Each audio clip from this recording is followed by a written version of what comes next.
زندگی کی کچھ کہانیوں کا اختتام لا حاصل پہ ہوتا ہے. کچھ چیزوں کو نہ چاہتے ہوئے بھی چھوڑنا پڑتا ہے. کبھی کبھار ہم وہ چیزیں بھی مانگ لیتے ہیں جو ہماری نہیں ہوتی، جو کسی اور کا حصہ ہوتی ہیں. وہ ہماری زندگی میں بس آزمائش کے طور پر آتی ہیں. تو جو کہانیاں اللہ لا حاصل پہ ختم کر دیتا ہے ان میں کتنی بڑی مصلیحت ہوتی ہے. اگر اس وقت تمہیں اس بات کا اندازہ ہو جائے تو تم ساری زندگی شکر کے سجدے سے نہ اٹھو. اللہ چاہے تو تمہیں تمہارے حال پہ بھی چھوڑ سکتا ہے، مگر وہ ایسا نہیں کرتا. وہ ہمیشہ تمہاری حفاظت کرتا ہے. ہاں، ابھی یہ حکمتیں سمجھ میں نہیں آ رہی، مگر یقین کرو ایک دن سب سمجھ آ جائے گا. پھر تم شکر کرو گے کہ فلاں چیز تمہیں فلاں وقت نہیں ملی. تم نہیں سمجھتے مگر دینے والا خوب جانتا ہے. محبت میں اظہار کتنا مشکل ہوتا ہے نا، کسی کو بتانا کہ مجھے تم پسند آ گئے ہو.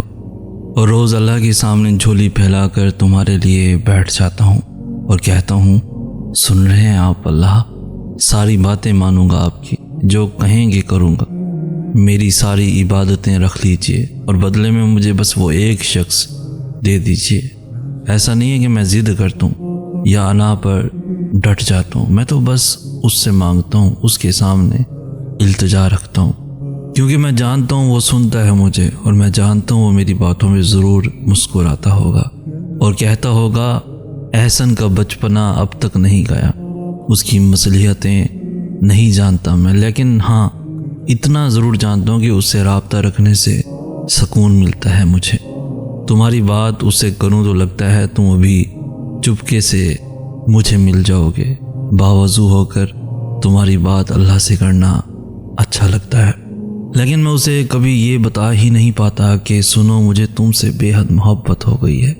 سنو تمہاری محبت کا رازدار میں نے بس اللہ کو رکھا ہے. مجھے رشتوں کو ختم کرنا نہیں آتا، جن کے ساتھ وقت گزرا ہو انہیں بھولنا نہیں آتا.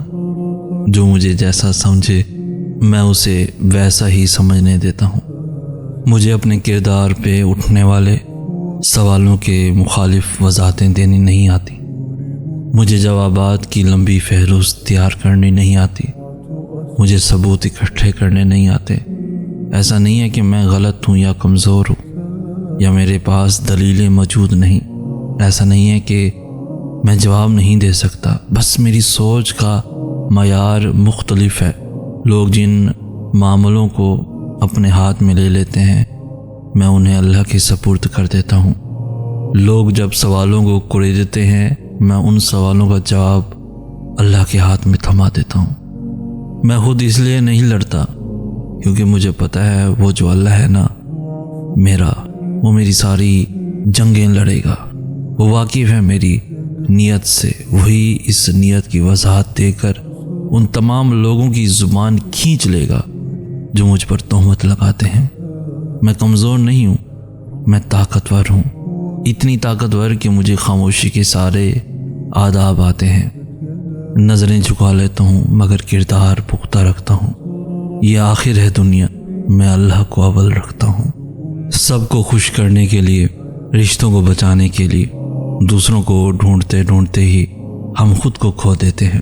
ہمیں جس سے محبت ہوتی ہے ہم اس کو تو تمام خامیوں سمیت قبول کر لیتے ہیں، لیکن خود کو ان خامیوں کے ساتھ قبول نہیں کر پاتے. ہم دوسروں کو جن غلطیوں کے لیے معاف کر دیتے ہیں انہی غلطیوں کے لیے ہم خود کو معاف نہیں کر پاتے. تبھی تو بے سکون رہتے ہیں، کیونکہ آج کل کی دنیا کا سب سے بڑا سچ یہی ہے کہ ہم خود کو ہی تسلیم نہیں کر پاتے. ہم خود ہی خود پر اتنا ظلم کرتے ہیں کہ پھر واپسی کا کوئی راستہ نہیں بچتا. اللہ ہمیں سب کچھ دکھا دیتا ہے، اس کے باوجود ہم اسی کو ڈھونڈتے ہیں جو خود ہی ہمیں ملنے پر آمادہ نہیں ہوتا.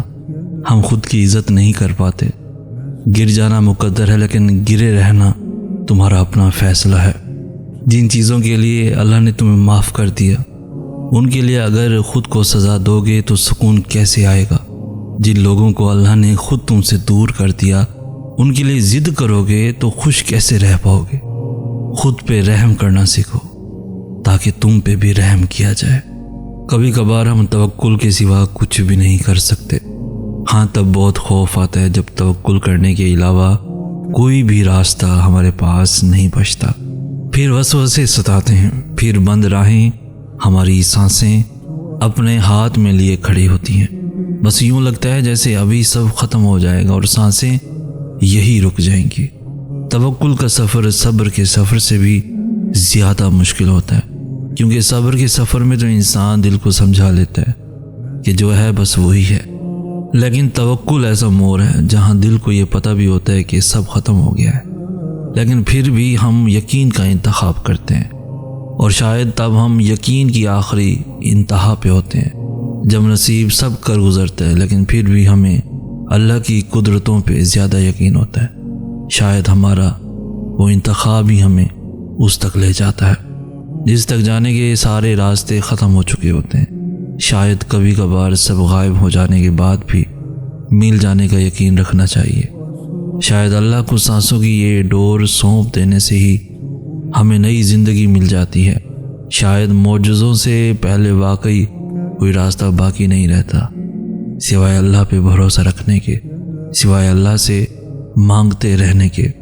اگر تم اس خیال میں پھنسے ہو کہ کیا اب بھی یقین رکھنا چاہیے یا پھر اللہ سے مانگنا چھوڑ دینا چاہیے جب آزمائش کا زور بہت سخت ہو جائے، تو جان لینا کہ یہ تمہاری تکلیف کا آخری مرحلہ ہے، کیونکہ معجزے ہونے سے پہلے سب کچھ اتنا ناممکن ہو جاتا ہے کہ اللہ پہ یقین رکھنا بھی مشکل لگنے لگتا ہے۔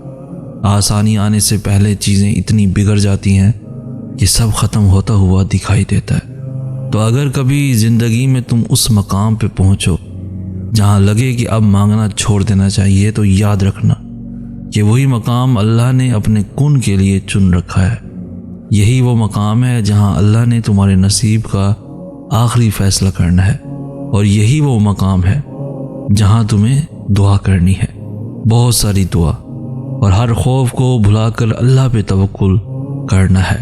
حالات کتنے ہی خراب کیوں نہ ہو جائیں، تمہیں اللہ کی قدرتوں کا انتظار کرنا ہے، کیونکہ اللہ کی قدرتیں ہی تم تک تمہاری من چاہی چیزیں لا سکتی ہیں، اور وہی لائیں گی انشاءاللہ۔ جب اللہ کو کسی انسان کا سجدہ کرنا پسند آ جاتا ہے تو وہ خود ایسے اسباب بناتا ہے کہ انسان سجدہ کرنے پہ مجبور ہو جاتا ہے۔ اور اگر اس چیز کا خیال اللہ آپ کے دل سے نہیں نکال رہا جسے آپ بھولنا چاہتے ہیں، تو سمجھ لیں کہ وہ آپ سے اس خیال کے ذریعے رابطہ بحال رکھنا چاہتا ہے، یعنی اسے آپ کی آواز بھا گئی ہے، آپ کے مانگنے کی طرف پیاری لگی ہے، اور جس سے وہ خود رابطہ رکھنا چاہے اس کے مقدر کی تو کیا ہی بات ہے۔